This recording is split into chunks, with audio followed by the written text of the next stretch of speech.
Wala namang space si mama. Ayan. Pussy. Asan siya?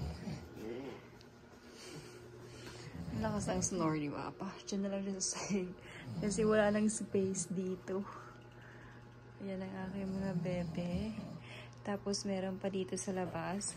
Ayan. Meron pa dito. Ayan yung bed nila. Actually guys, kasya na yan sila dito. Pero hindi ko alam. Meron pa naggagala-gala. Bound. Tulog na bound.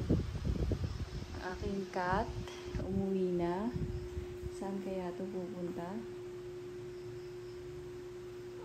Oh, kain na yan. Sige na. Tara na. Ito na. Okay lang siya nakakain. Kasi wala palang cat food. Akala ko nung dumiretso na dito meron cat food. Nakalimutan ko, ginamit ko pala to. Ayan, para sa pagkain. Ay, kumain kasi yung aking dog kanina. Tapos wala akong, yung isa kong dog, wala akong mapaglagyan ng pagkain. So, ginamit ko siya. Ayan. Sorry sa lalagyan.